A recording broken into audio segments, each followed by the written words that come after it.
क्या आपको पता है कि विनाश हमेशा युद्ध से ही शुरू नहीं होता? कभी कभी वो एक वरदान से शुरू होता ये है। उस समय की बात है जब ब्रह्मांड शांत था।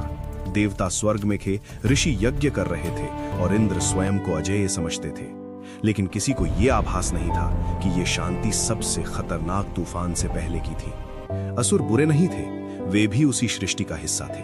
पर एक फर्क था, देव शक्ति को साधन मानते थे और असुर उसे लक्ष्य। तारकाक्ष, विद्यनमाली और कमलाक्ष, तीन भाई जिन्होंने वर्षों तक तप किया, भूख, नींद, भय सब त्याग दिया। क्यों? क्योंकि वे हार से नहीं, नियंत्रण से डरते थे।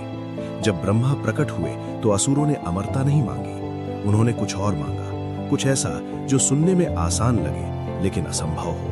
तीन नगर, तीन अलग अलग लोकों में, जो केवल एक क्षण के लिए सीध में आए और तभी नष्ट हो।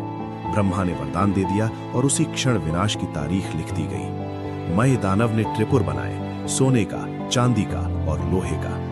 वे नगर चलते नहीं थे, वे उड़ते थे। जहां जाते वहां यज्ञ बुझ जाते, ऋषि भागते और प्रार्थनाएं अधूरी रह जाती।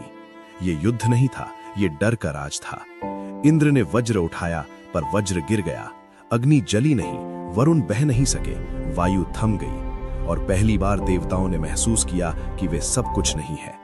इंद्र, जो स्वयं को राजा समझता था, आज असहाय खड़ा था। जब हर द्वार बंद हो जाए तो केवल शरण बचती है।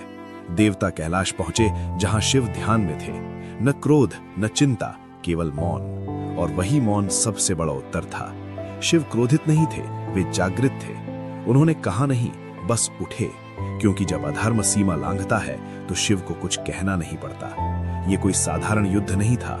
पृथ्वी बनी रथ, सूर्य और चंद्र बने पहिए, विष्णु बने धनुष और ब्रह्मा बने सारथी। क्यों?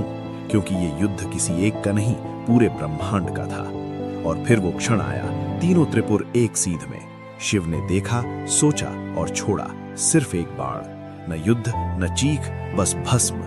इंद्र ने सिर झुका लिया और समझ लिया कि शक्ति सिंहासन में नहीं, संयम में होती है। शिव लौट गए जैसे कुछ हुआ ही ना हो, क्योंकि शिव न किसी के पक्ष में है न किसी के विरोध में। शिव केवल अधर्म